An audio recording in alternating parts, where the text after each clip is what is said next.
Bonjour à toutes et tous, je vous propose de commencer ce webinaire. Bienvenue sur ce webinaire Lieu de santé sans tabac, réalisé dans le cadre du mois sans tabac. Pour votre information, du coup, dans un premier temps, ce webinaire sera enregistré, donc on vous encourage, si ce n'est pas déjà fait de manière générale, à couper vos caméras et vos micros sur cette première partie et vous pourrez les rallumer sur la deuxième partie qui sera dédiée plutôt à des temps d'échange dans des sous-groupes, sur des sous-groupes, dans des salles, des succursales de ce webinaire. Si vous avez des questions sur cette première partie de présentation, vous pouvez les inscrire directement dans le chat et nous tenterons d'y répondre sur la fin de cette première partie en les lisant.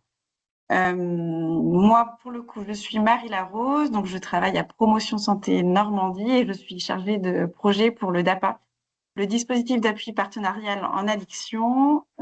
Et nous avons réalisé et construit ce webinaire en partenariat avec l'ARS, le RESPAD et le CHU de Caen. Alors, pour commencer, pour vous présenter le programme de ce webinaire, dans un premier temps, sur une première partie, l'ARS et notamment Marie-Lou Dercher nous présentera le contexte politique et les enjeux en lien avec la politique de réduction du tabagisme en région. Dans un troisième temps, le docteur Van der Schoren du CHU de Caen nous présentera la prévalence tabagique en France et en Normandie. Ensuite, Madame Hochet du RESPAD nous présentera la démarche Lieu de santé sans tabac. Ensuite, moi-même et Clara Trofimzik, ma collègue, nous vous présenterons l'accompagnement que nous pouvons présenter dans le cadre de la démarche Lieu de santé sans tabac en Normandie. Et dans un second temps, de 15h à 16h, des ateliers thématiques seront organisés et regrouperont dans un premier groupe les structures hospitalières, dans un second les ESMS accueillant des publics en situation de handicap, dans un troisième groupe les ESMS en addictologie et dans un quatrième les ESMS en santé mentale.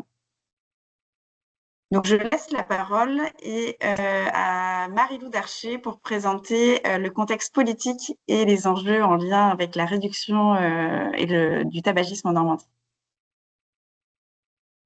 Très bien, bonjour à tous. Est-ce que je peux partager mon diaporama? Merci, je prends la main. Hop, on va commencer par le début, c'est mieux. Voilà. Alors, bonjour à tous. Donc, moi, Marie-Lou Darcher, je suis chargée de mission à la direction de la santé publique de l'Agence régionale de santé de Normandie, au pôle prévention-promotion de la santé, donc sur les sujets de prévention des pratiques addictives et du dépistage organisé des cancers.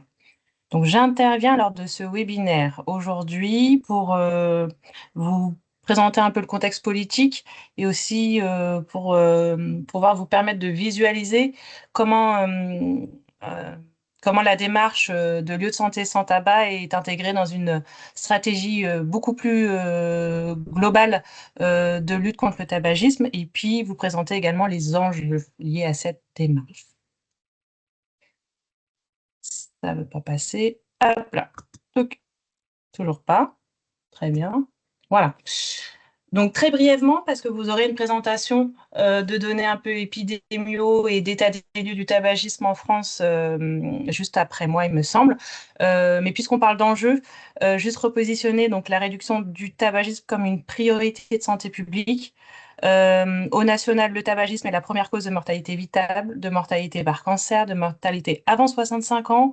Et le tabac est responsable dans notre pays de près d'un décès sur 10. En Normandie, le tabac représente 15% des décès, ce qui fait de lui la première cause de mortalité pour la région et la première cause de mortalité évitable. Donc face à cet état des lieux, le national a lancé depuis plusieurs années maintenant une stratégie nationale structurée et ambitieuse sur le long terme, puisque un plan d'action spécifique est déployé depuis 2016, avec une déclinaison à chaque fois adaptée aux spécificités régionales, pour construire une société sans tabac. Donc là, vous avez le détail en fait des 3 plans qui se sont succédés. On en est au 3e plan, donc le 3e plan national de lutte contre le tabagisme. Sur l'ensemble de ces plans, on va s'attacher à aller actionner l'ensemble des leviers possibles sur tous les champs, aussi bien économiques, sanitaires et sociaux. Des objectifs sont fixés au national pour atteindre d'ici 2032 la première génération française sans tabac. Donc là, vous avez le détail après, voilà, chaque année, on a un objectif à atteindre. Donc pour atteindre ces objectifs, ces plans, cette stratégie intègre depuis le début un concept qui est prôné par l'OMS, car elle restreint les occasions de fumer et de réduire le tabagisme. C'est ce qu'on appelle la dénormalisation du tabac. Avec la dénormalisation du tabac, on vise à changer l'image du tabac en la rendant moins accessible, moins acceptable, moins désirable, en réduisant l'accès aux produits du tabac à travers des taxes. Donc ça, vous avez pu le voir notamment par l'augmentation du prix du paquet des cigarettes. On veille au respect des lois d'interdiction de fumer, d'absence de toute publicité. On augmente la visibilité de lutte contre le tabagisme à travers des campagnes de prévention. Donc là, derrière cette petite phrase, on a bien évidemment la campagne nationale Moi sans tabac. Et on place le contrôle du tabac en tête des priorités de santé publique. Donc, petit focus sur le plan qui est en cours de déploiement, le dernier plan, PNLT 3. La petite nouveauté de ce plan, c'est qu'on a rajouté un axe qui nous intéresse très particulièrement aujourd'hui.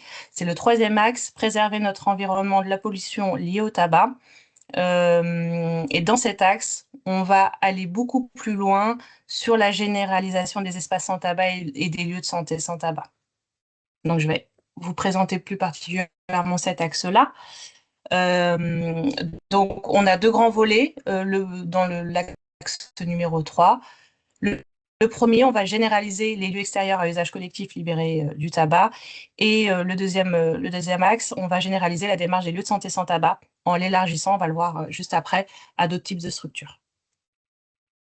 La généralisation des lieux extérieurs, donc je ne sais pas si vous avez pu voir passer cet été le décret qui a été publié au mois de juin, qui impose à partir du 1er juillet 2025 l'interdiction de fumer dans les lieux suivants pendant les heures ou les périodes d'ouverture, à savoir les parcs et les jardins publics, les plages bordant des eaux de baignade, les abribus et les zones couvertes d'attente des voyageurs, les écoles, les collèges, les lycées, les autres lieux destinés à l'accueil, à la formation ou à l'hébergement de mineurs, et enfin les espaces ouverts et les abords des bibliothèques, des piscines, des stades et des installations sportives.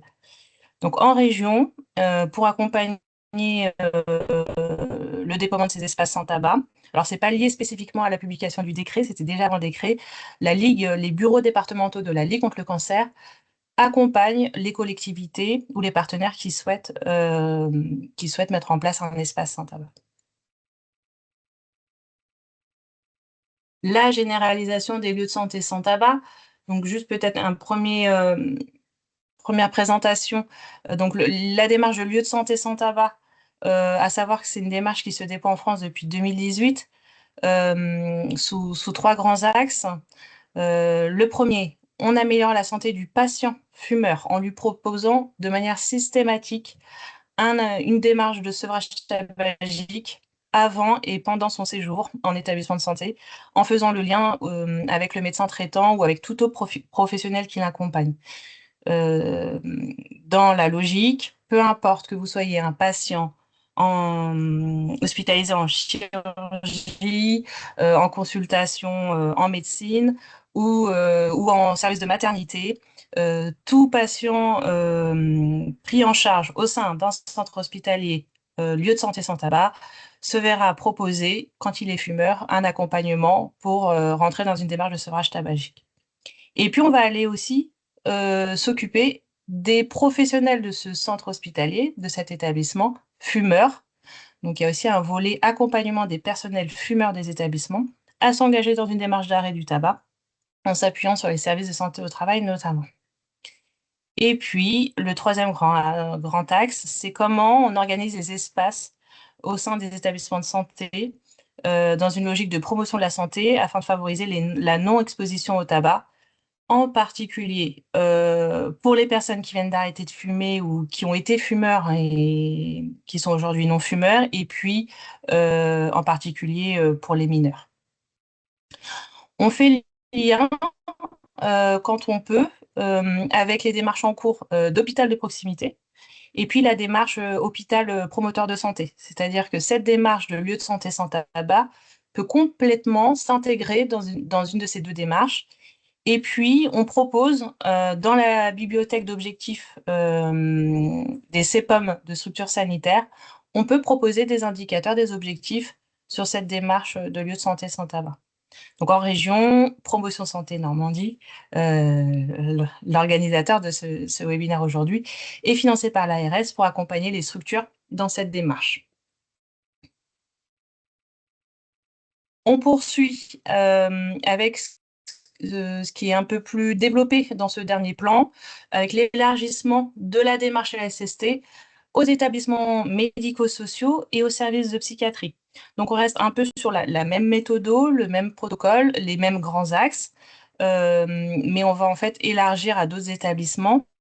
Donc, sur ce point, il y a eu un appel à candidature lancé par Promotion Santé Normandie à 2-3 reprises. On l'a relancé plusieurs fois à faute de candidature pour soutenir les promoteurs souhaitant se lancer dans la démarche. Donc, même si l'appel à candidature est plus en cours, vous pouvez encore, voilà, hors appel à candidature, solliciter Promotion Santé Normandie pour avoir un accompagnement. Enfin, donc là, c'est vraiment pour avoir une idée globale de l'ensemble de cette stratégie nationale qu'on déploie en région. Donc, cet axe 3 n'est pas réservé uniquement aux établissements de santé, aux établissements médico-sociaux, mais on va également inscrire cette démarche dans les formations initiales des professionnels de santé, dans les directeurs des hôpitaux et les directeurs d'établissements sociaux et médico-sociaux, notamment à l'EHESP, et également dans la formation d'inspecteur social de l'action et des familles, formation réalisée également à l'EHESP. On va déployer les campus universitaires sans tabac, les écoles de santé sans tabac, notamment avec la réalisation de guides et d'outils d'intervention. Les écoles du service public, en tout cas prioritairement, vont, on l'espère, dans les mois qui viennent, rentrer dans une démarche d'école sans tabac. Et puis, on va également essayer de mobiliser les employeurs du secteur privé pour promouvoir des environnements de travail plus sains, avec l'appui de la plateforme Les Employeurs pour la Santé. Peut-être une dernière petite info à avoir en tête. Donc, en Normandie, un programme normand, donc il y a une petite faute, c'est le programme, pardon. Le programme 1000 premiers jours sans tabac, qui est un programme normand, qui prévoit également le déploiement de structures de la petite enfance sans tabac. Donc, on va aller déployer des crèches sans tabac, des haltes garderies sans tabac, toute structure accompagnant, accueillant, prenant en charge des enfants et des enfants en bas âge sans tabac. Voilà, je vous remercie et j'en ai fini pour ma présentation. Merci beaucoup pour cette présentation. Je vais laisser la parole maintenant au Dr Van der Schueren. Je vous repartage mon écran. Dr Van der Schueren qui va nous présenter des données épidémiologiques. Ça marche, je vois l'écran. Bonjour à tous. Alors, normalement, c'est affiché. Ok, super. Donc, je me représente pour ceux qui ne me connaissent pas. Donc, je suis Marie Van der Schueren, je suis responsable de l'unité de coordination de tabacologie du CHU de Caen. Donc, effectivement, au CHU de Caen, on est administrateur du RESPAD et on a pu avoir le niveau argent au niveau des lieux de santé sans tabac. Donc, dans un premier temps, on va parler un petit peu chiffres, hein, comme l'a dit Marie-Lou Darcher. Déjà parce que ce sont des bons chiffres, alors autant les partager.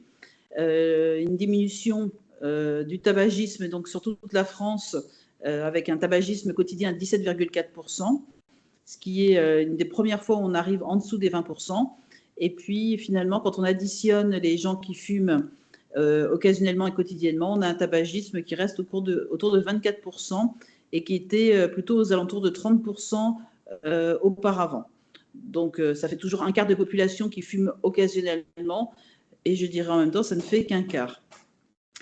Alors, si on prend les chiffres normands, c'est plutôt pas mal. On est à 16,6% de fumeurs dans notre quotidiennement en Normandie. C'est un chiffre qui n'a cessé de baisser depuis 2017. On était plutôt de mémoire aux alentours de 30% et on faisait partie des régions qui étaient un petit peu en difficulté. Et vraiment, ces 10 années de Moi sans tabac, qui sont vraiment un des axes principaux du plan national de lutte contre le tabagisme, ont vraiment aidé à baisser ce score pour revenir finalement dans la moyenne nationale. Statistiquement, effectivement, il y a des régions qui font un petit peu mieux que nous, comme l'Île-de-France et la région Aura. Mais globalement, on peut être satisfait déjà des avancées qu'on a eues. Alors ça, c'est plutôt les bonnes nouvelles. Après, toujours la grande difficulté, c'est que ces bons chiffres cachent un petit peu, on va dire, la forêt, et notamment, si on revient sur les inégalités sociales, ben, finalement, les gens qui arrêtent le plus facilement, c'est les gens qui sont les moins dépendants, donc les gens qui ont qui sont plutôt dans les populations favorisées. Donc, comme la Normandie est toujours dans ce cadre-là également, et il faut maintenant aller vraiment travailler sur des populations un peu plus spécifiques. Alors, on peut revenir sur la dia d'avant, Marie. Je ne sais pas si c'est Marie qui change les dias. Si on peut revenir juste à la dia d'avant une minute. Normalement, voilà. C'est bon. Oui. Oui, donc ce qui est intéressant également, bon, on va revenir un peu sur les indicateurs des fumeurs en fonction des classes sociales, mais c'est que 55% des fumeurs déclarent avoir envie d'arrêter de fumer. Ils déclarent ça au moins envie au cours des 12 derniers mois. Donc ça veut dire que ça balaye toujours l'idée que les fumeurs manquent de volonté. Ça, il faut vraiment oublier ça et il faut vraiment penser dépendance. Le problème, c'est que tous ces fumeurs ne sont pas toujours questionnés sur leur tabagisme et ça va vraiment être une occasion, finalement, l'hospitalisation ou le passage dans une structure de soins, quelle qu'elle soit, de pouvoir aborder ces sujets-là. Je vais passer à la slide suivante.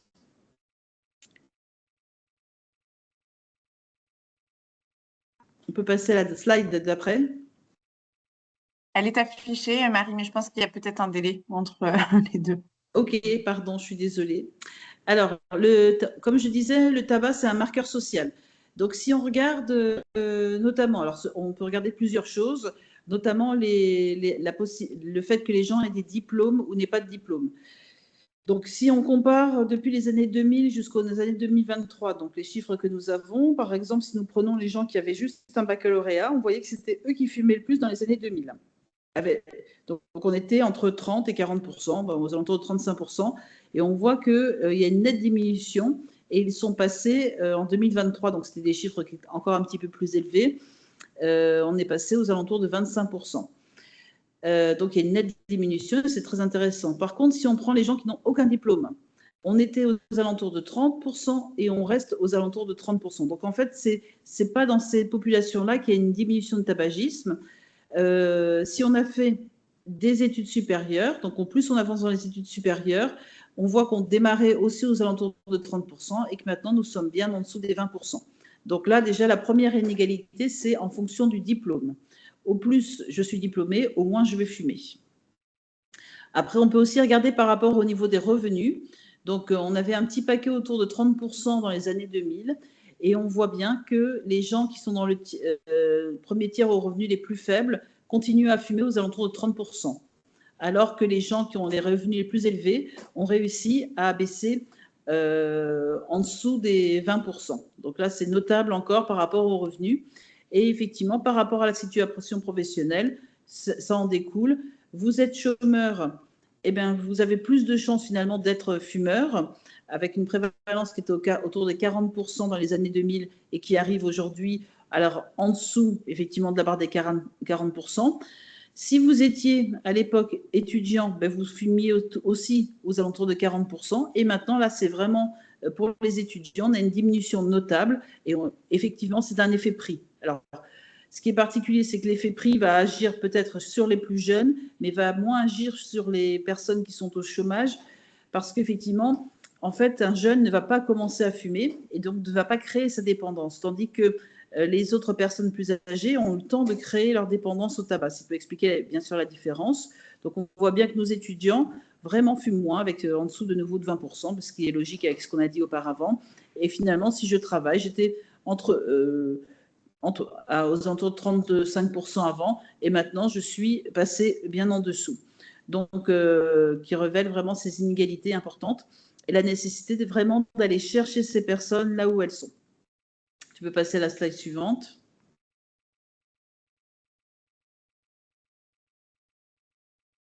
Alors, on peut aborder effectivement, finalement, quel type de population on va retrouver dans les fumeurs. Alors, on a pris l'exemple effectivement de tabagisme et santé mentale, avec ce petit guide que je vous invite à aller soit commander au RESPAD si vous êtes adhérent du RESPAD, soit aller le télécharger, où il y a des données spécifiques et surtout, on va aborder les outils pour aider ce type de population. Donc, c'est ce qu'on disait, malgré une baisse significative, finalement, les gens qui ont des troubles de santé mentaux vont être atteints plus souvent de tabagisme, notamment les patients qui souffrent de bipolarité ou de schizophrénie, qui vont avoir tendance à avoir 60-70% de ces personnes-là vont être fumeurs. Donc, ça va être des taux qui sont très importants. Plus la pathologie est déséquilibrée, finalement, plus ils vont être fumeurs. Et ça va être de nouveau un marqueur d'inégalité sociale qui va être importante. Donc, on peut avancer.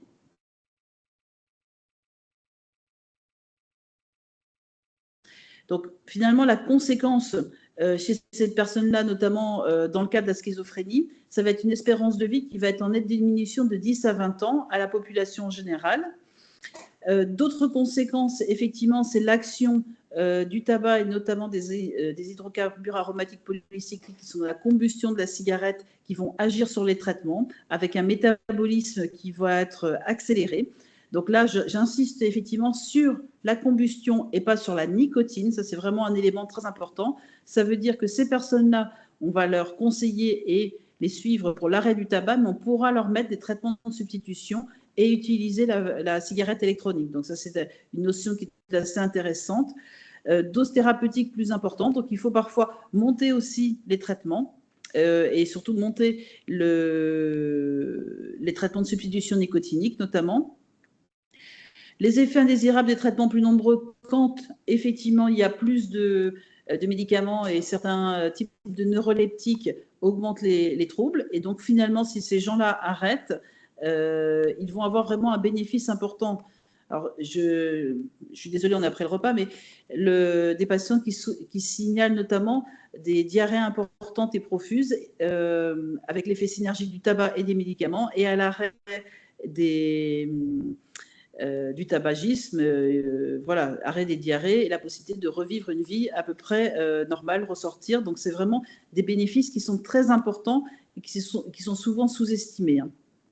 Donc, les mortalités, bien sûr, associées au tabagisme accru, finalement, ces personnes-là qui sont schizophrènes ne meurent pas de leur pathologie, mais vont mourir plus de cancer et de pathologies cardiovasculaires.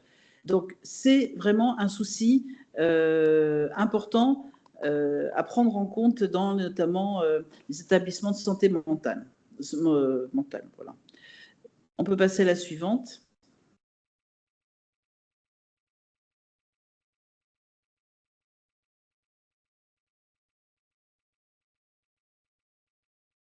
Alors, si on regarde un petit peu plus au niveau de la dépression, là on a choisi des exemples. Souvent, on a l'impression que les gens qui sont dépressifs ne peuvent pas arrêter.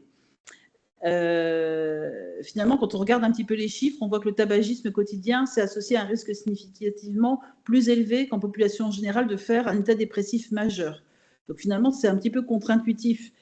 Et ce qu'on remarque, c'est que le fait il existe une association entre le tabagisme et le risque suicidaire plus marqué chez les femmes notamment, et les gens qui fument plus, avec des doses importantes. Donc, on a remarqué que finalement, les gens qui vont fumés sont plus dépressifs qu'à l'arrêt du tabac.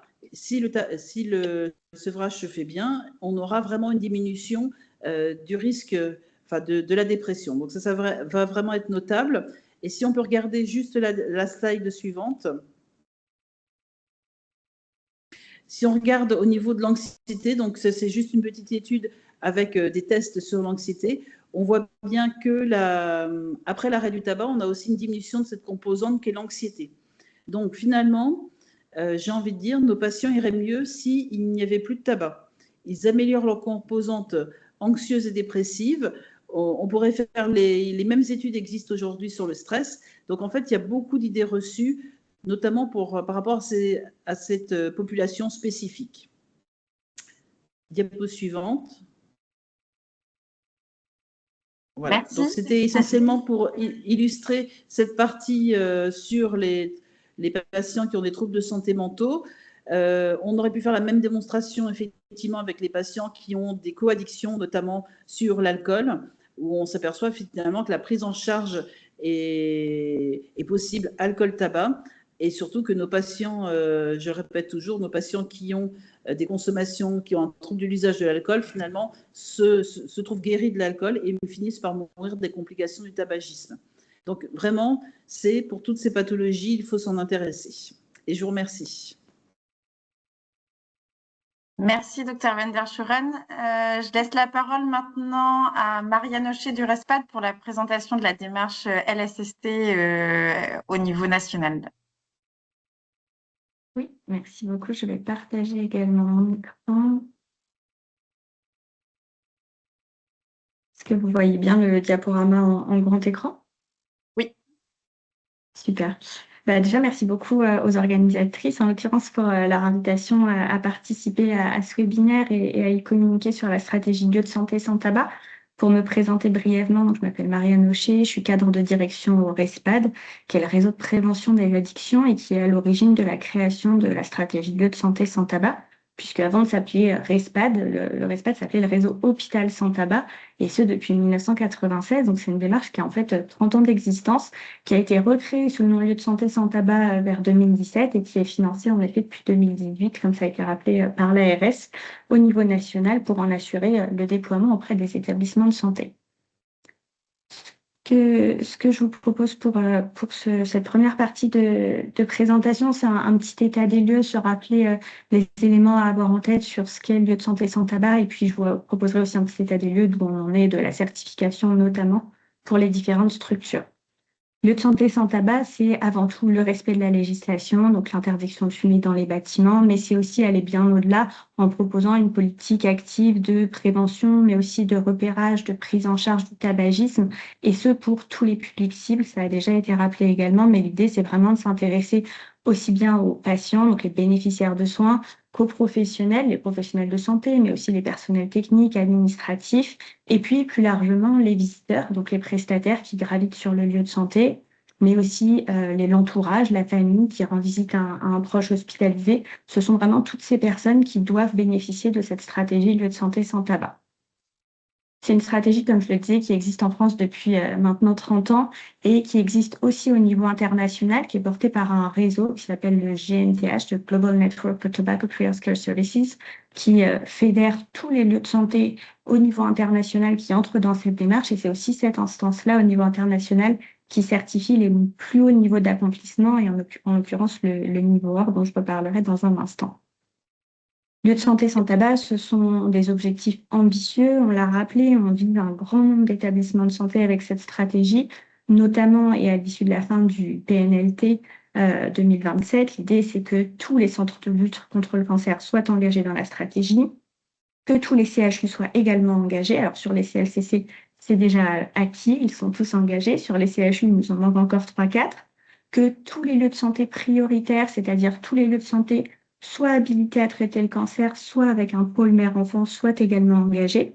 Et puis la nouveauté, comme ça a été rappelé, c'est que les lieux de santé mentale soient également engagés à hauteur de 50% à la fin de l'année 2027, pour un total sur l'ensemble du territoire national de 50% des lieux de santé engagés dans la stratégie.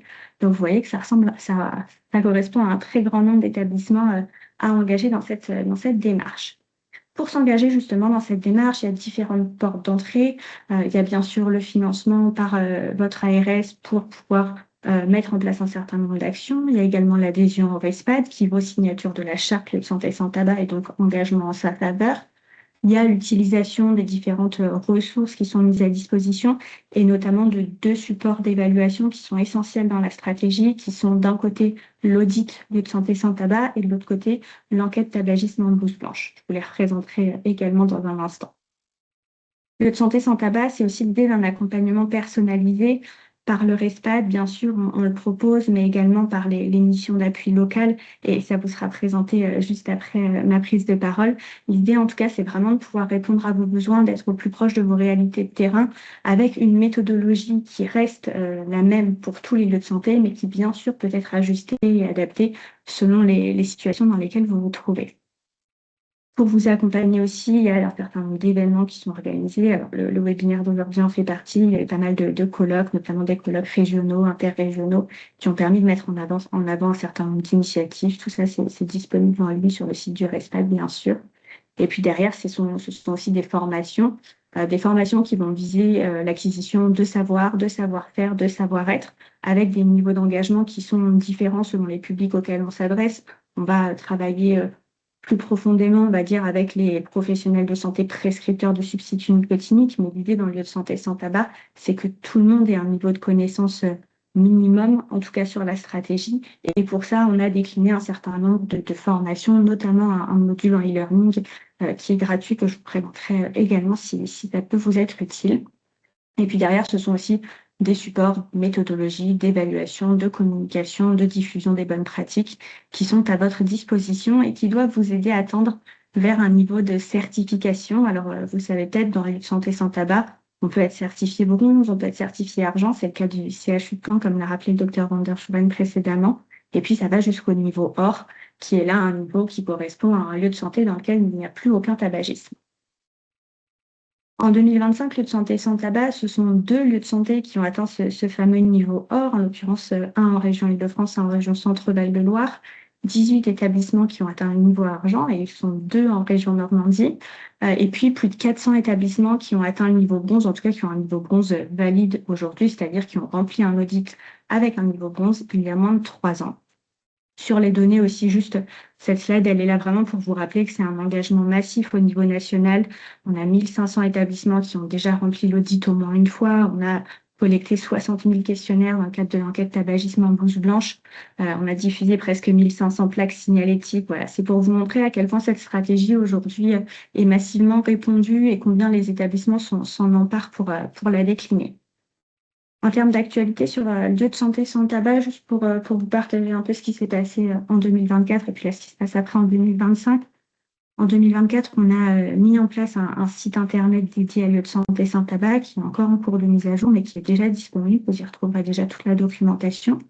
On a diffusé aussi un manuel de certification. Donc vous avez un visuel sur cette page qui est vraiment l'outil de référence quand vous vous lancez dans le lieu de santé sans tabac. L'idée, c'est vraiment de reprendre norme par norme la stratégie, pour chacune des normes de détailler les différentes actions à mettre en place, de la plus simple à la plus complexe, avec l'idée que si vous mettez tout en place, vous arriverez à l'obtention du niveau argent puis du niveau or. C'est vraiment l'objectif de ce manuel, dont je peux que vous inviter à vous emparer.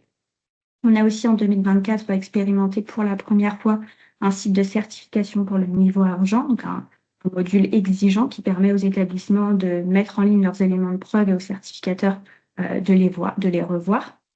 On a mis en ligne, donc on a conçu un module de e-learning au RPIV Tabac qui est en ligne depuis 2025, poursuivi les colloques interrégionaux. On a maintenant une plateforme en ligne également pour l'enquête tabagisme en blouse blanche qui permet une gestion facilitée. Pour ceux qui l'ont déjà faite, qui l'ont faite récemment, on peut maintenant facilement avoir un QR code, un lien qui permet de diffuser l'enquête auprès de vos patients, auprès de vos personnels, pour avoir une collecte de données plus importante et dont l'analyse soit facilitée par la suite. Et puis, on a créé un flyer aussi, donc vous avez un visuel là en bas à droite de l'écran qui permet juste de rappeler les grands principes de ce qu'est cette stratégie de santé sans tabac en s'adressant le plus largement possible au public qui gravite sur votre établissement. En 2025 et dans la continuité de ce que je viens de vous partager, donc le module de e-learning qui est maintenant mis en ligne, qui est disponible, qui est gratuit pour tous.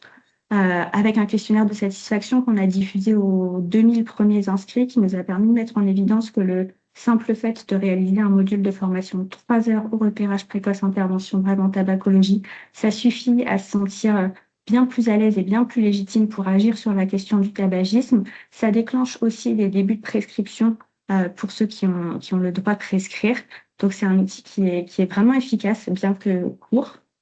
On a clôturé aussi en fin d'année la dernière passation nationale de l'audit qui nous a permis une analyse globale. Et pour ceux d'entre vous qui seront au colloque de la SFT fin novembre, on en fera une présentation volontiers de ces derniers résultats. On a diffusé une vidéo lieu de santé sans tabac qui est accessible en ligne sur notre page YouTube que vous pouvez tout à fait télécharger, vous pouvez vous en réemparer, qui présente en 8 minutes la stratégie lieu de santé sans tabac pour que chacun puisse se l'approprier. La certification de niveau argent qui a eu lieu et puis un séminaire aussi avec les ARS, mission d'appui, le COPIL national avec cette idée toujours de partager ce qui est fait à chacun des niveaux. Et puis pour que vous l'ayez en tête, on travaille en ce moment sur la conception d'un livret en facile à lire et à comprendre pour les publics avec un plus faible niveau de littératie.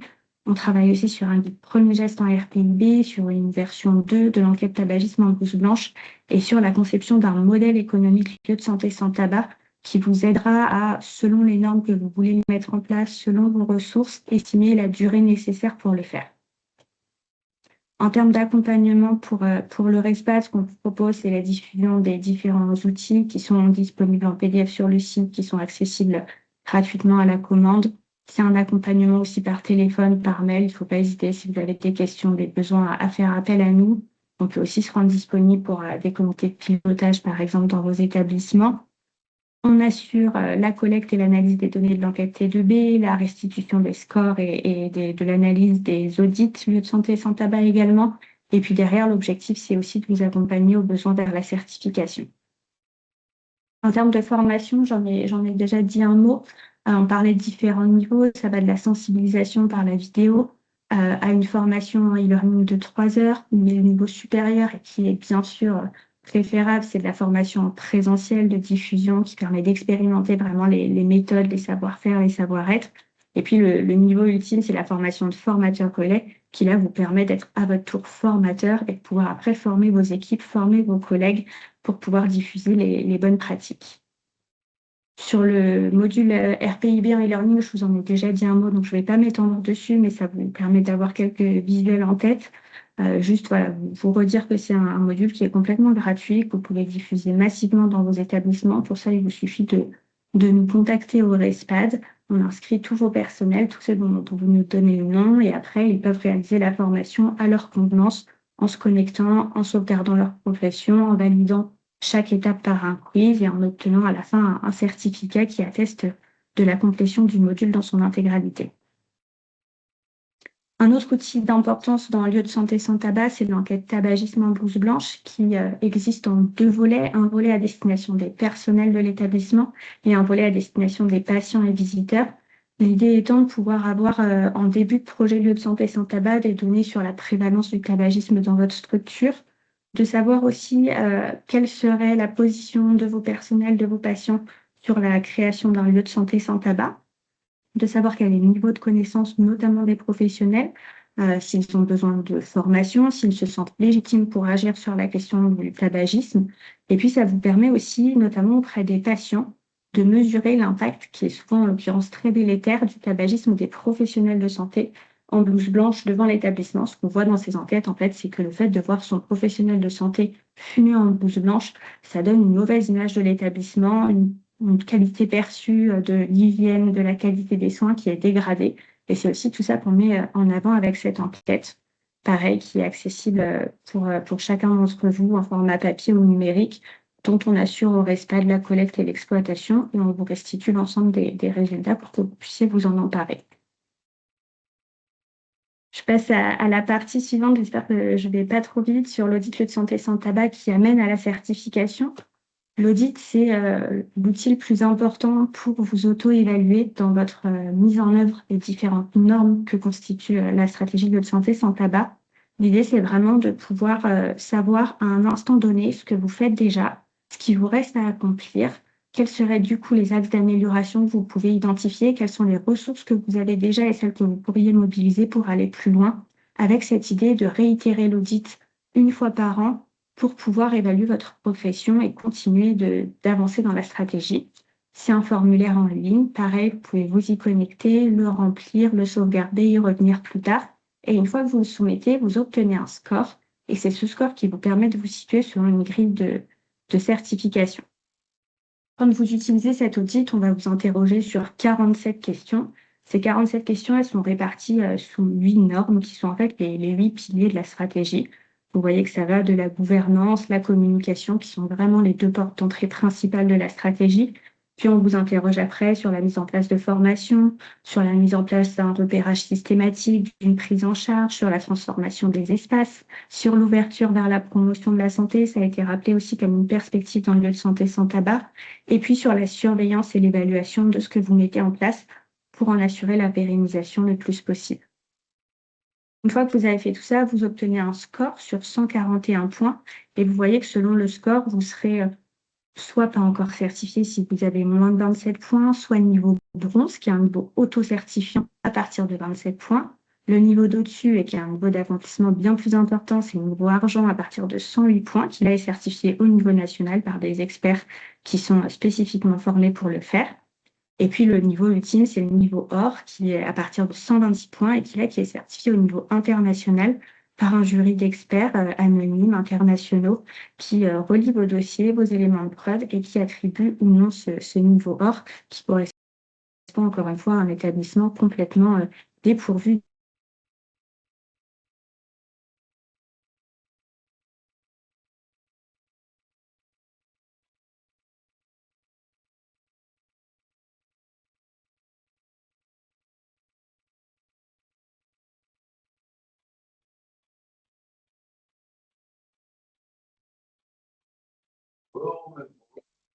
A priori, on a une coupure. Marianne, est-ce que vous nous entendez?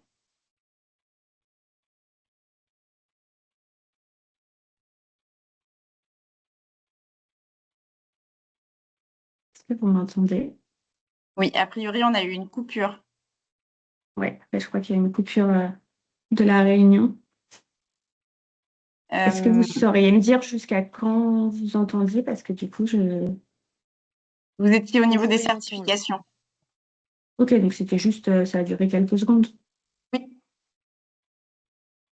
Ça marche. Je reprends du coup juste sur donc, la certification bronze, dont je vous disais que c'était un niveau auto-certifiant, suivi par la certification argent qui se fait en ligne grâce au manuel d'accompagnement à la certification qui vous détaille tous les critères et toutes les actions pour chacune des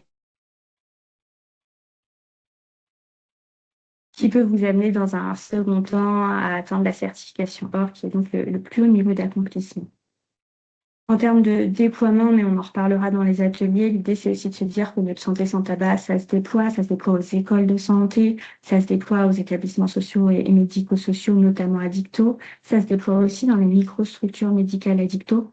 L'idée c'est vraiment de pouvoir toucher massivement le plus d'établissements de santé pour créer aussi une cohérence, une continuité, que le logo soit connu et reconnu par les différents publics et que ça crée une légitimité en fait à agir et à parler du tabagisme, quelle que soit la structure dans laquelle on prend soin des personnes. Je passe rapidement là-dessus, on en reparlera plus tard et j'en arrive du coup au bout de ma présentation. Je vous remercie pour votre attention. Merci beaucoup, Marianne. Alors, je reprends la main sur le diaporama et je laisse la parole à ma collègue Clara. Hop. Merci beaucoup. Donc, je me présente, je suis Clara Trofinzik. Je suis chargée de projet sur le DAPA et donc je travaille également aux côtés de Marie Larose sur l'accompagnement des lieux de santé sans tabac en Normandie. Donc là, l'objectif, c'est de vous présenter l'accompagnement qu'on propose en région. On a mis on a mis santé entre parenthèses parce qu'on accompagne également tous les autres lieux qui souhaiteraient mettre en place cette démarche, comme on l'a dit tout au long de ce webinaire. Le but, c'est aussi de pouvoir étendre à un maximum de structures cette démarche de lieux de santé sans tabac. Donc cette diapositive, c'est pour vous présenter les acteurs, les interlocuteurs en région. Donc, au niveau national, le RESPAD, qui vous a présenté la démarche juste avant moi. Au niveau régional, on va avoir l'ARS et donc Promotion Santé Normandie, le DAPA, donc, que nous représentons avec Marie. Et au niveau territorial, vous allez également avoir des acteurs, donc en interne de la structure, le chef de projet lieu de santé sans tabac et la mise en place d'un comité de pilotage qui va permettre de mettre en place la dynamique lieu de santé sans tabac. On peut également contacter la Ligue contre le cancer qui se charge des espaces sans tabac et enfin les XAPA du territoire qui peuvent être amenés à mener des actions de prévention ou de sensibilisation, mais aussi vous pouvez réorienter les personnes qui souhaitent arrêter de fumer vers ces XAPA. Donc voilà pour cette diapo.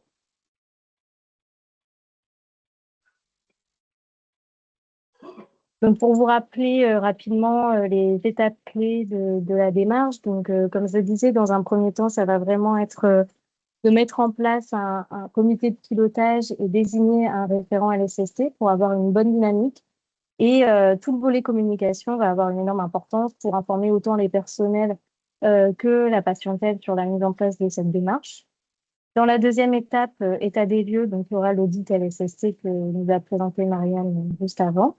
Le diagnostic en marchant, l'enquête auprès du personnel, des patients et des visiteurs, et éventuellement la construction d'un plan d'action et d'un rétro-planning. Donc nous, pour cet état des lieux, on a créé plusieurs outils.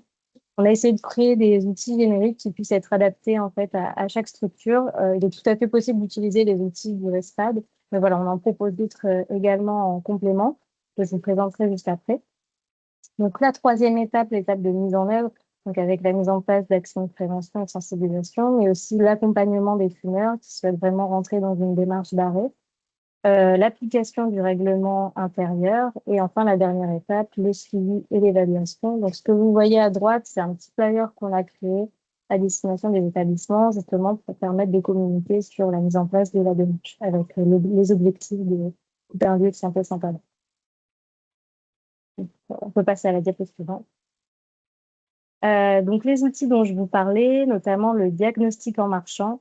Donc c'est un diagnostic qui permet de faire l'état des lieux de l'établissement. Donc on peut se doter d'un plan de l'ensemble du site et établir un parcours. Ça va permettre de s'arrêter et d'observer les zones où il y a des fumeurs, de voir s'il y a des aménagements qui sont mis en place. Est-ce qu'il y a des cendriers? Est-ce qu'il y a des abris fumeurs? Ou au contraire, est-ce que se retrouve plein de mégots par terre? Et ensuite, de réfléchir à la mise en place de ces aménagements et de réfléchir à des zones de tolérance pour mettre à l'écart les fumeurs des zones de passage et pour éviter le tabagisme passif. Sur votre droite, vous allez avoir le questionnaire à destination des personnels, donc qui s'inspire également du questionnaire de l'ESPAD, donc sur lequel vous allez pouvoir évaluer la prévalence du tabac dans l'établissement, la perception du personnel sur le tabac et sur la mise en place d'une démarche de lieu de santé sans tabac. Voilà pour cette diapo. Nous avons également créé des outils de rétro-planning parce que, comme je vous l'ai présenté juste avant, la démarche lieu de santé sans tabac, c'est constitué de plusieurs étapes. C'est vraiment une démarche sur le long terme. Donc, c'est important de se répartir les tâches et de pouvoir observer l'avancée de chacune de ces tâches pour son bon décision.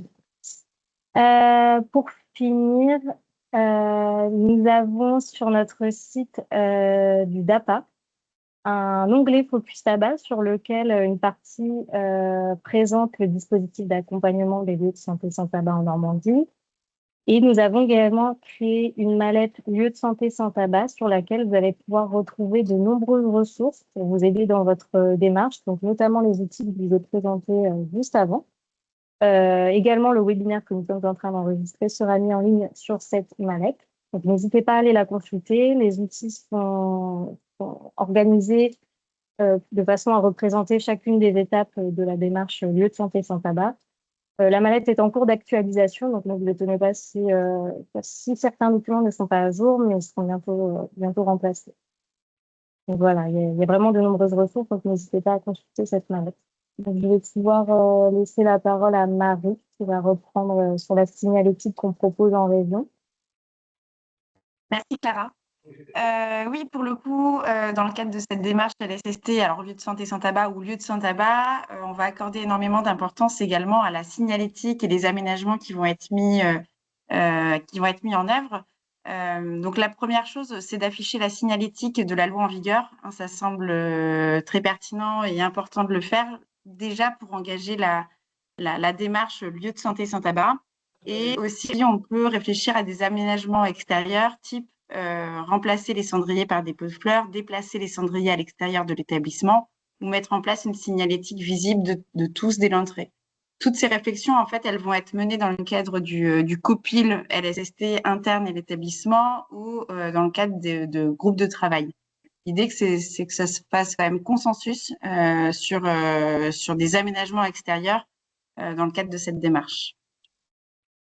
Nous, au niveau de PSN, du coup, on a travaillé et réfléchi à une signalétique qui pouvait être déployée sur l'ensemble de la région, autant pour les lieux de santé sans tabac que pour les lieux sans tabac. On a réfléchi du coup à une charte graphique qui soit plutôt dans les tonalités vertes et bleues, plutôt à caractère un peu, sur le côté très air, respirer. Vous êtes dans un lieu sans tabac, on est sur quelque chose de très incitatif, etc. Pas dans quelque chose de moralisateur. Et on va engager du coup les patients ou les personnels à respecter des endroits où il n'est plus possible de fumer. Donc ça, c'est la signalétique proposée donc pour l'ensemble des structures qui veulent rentrer dans cette démarche. Et voici l'exemple d'une signalétique adaptée, notamment pour le SDIS de l'Orne, avec lequel on a travaillé pour la mise en œuvre du SDIS sans tabac sur l'ensemble de leurs structures du département de l'Orne.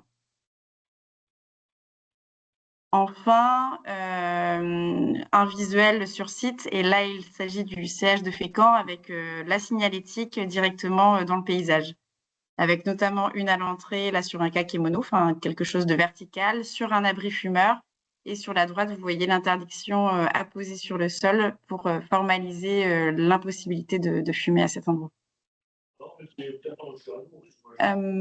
Au niveau des principaux axes d'intervention possibles dans le cadre d'une démarche LSST-LST, bien évidemment, en fait, l'engagement politique et institutionnel sera de rigueur. Il faut mettre en place un groupe, un COPIL LSST qui permettra en tout cas de diriger les différentes actions. Il faut appliquer le règlement intérieur et l'aménagement des locaux en lien avec cette démarche.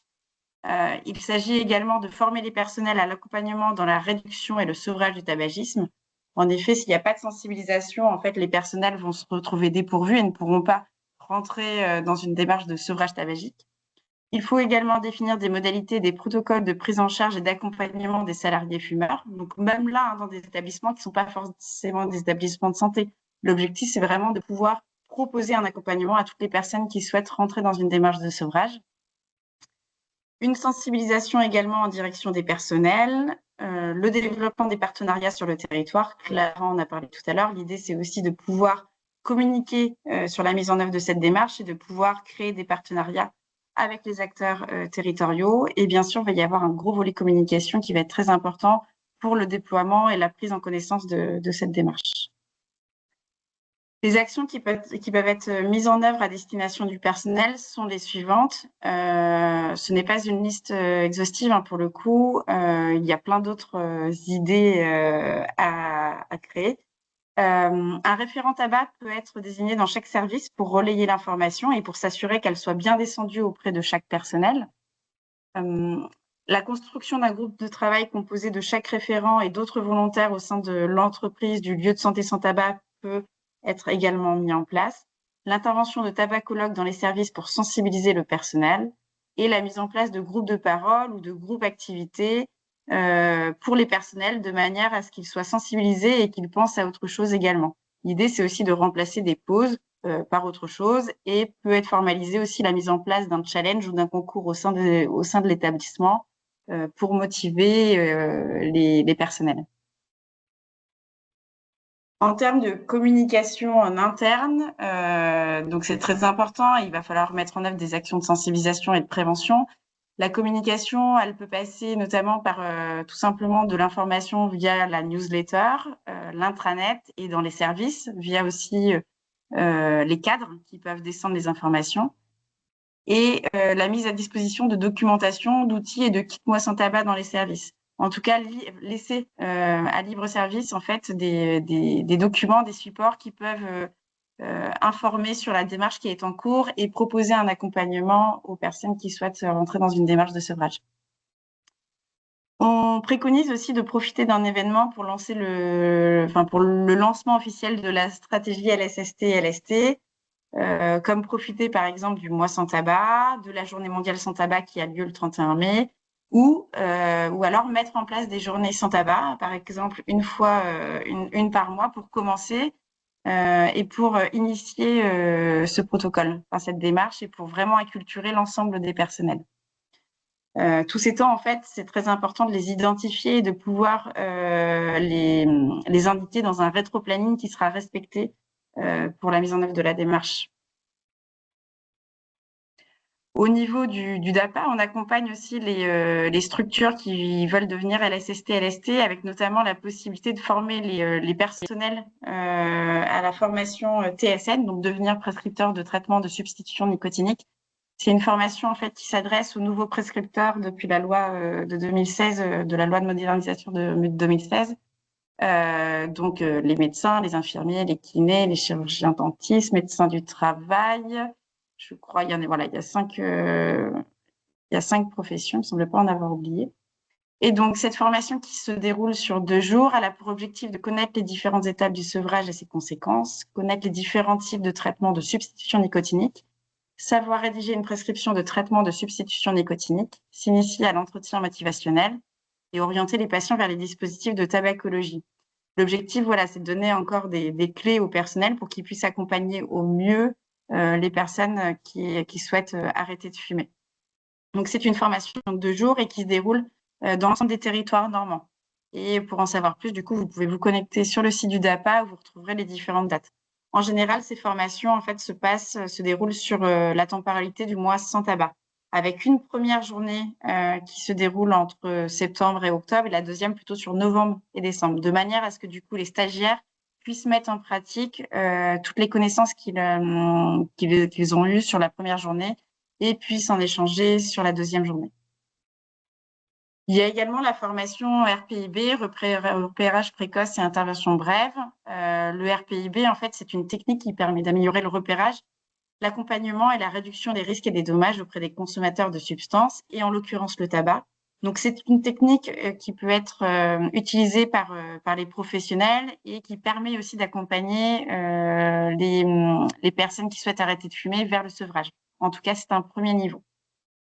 Également, en fait, ces formations, elles sont coordonnées au niveau territorial par les PPCA et vous pouvez retrouver toutes les dates de formation sur le site du DAPA. Enfin, dernière chose, on accorde de l'importance aussi à la place de la VAP. En tout cas, elle est questionnée dans le cadre de ces LSST et LST. L'idée, c'est de définir quelle place on va accorder à la VAP dans le cadre d'une démarche. Quel partenariat on peut mettre en place avec le XAPA CARUT du territoire sur cette thématique? Est-ce qu'on conventionne ou non avec la VAP du cœur? On peut également diffuser des documents pour informer sur la VAP, sur comment l'utiliser. On peut également sensibiliser et former les personnels grâce à une formation qui est pareil, organisée au niveau de la région tous les ans au mois de décembre. Et pour s'informer un peu plus, on a également mis en œuvre, on a construit un guide VAP et des capsules vidéo et qui sont disponibles également sur le site du DAPA. Voilà pour cette première partie. Juste pour résumer, donc au niveau de la région, les acteurs sont Marie-Lou Darcher au niveau de la démarche LSST pour l'ARS. Et si vous avez besoin d'un appui, d'un accompagnement, n'hésitez pas à nous contacter moi-même ou Clara à l'adresse qui est indiquée.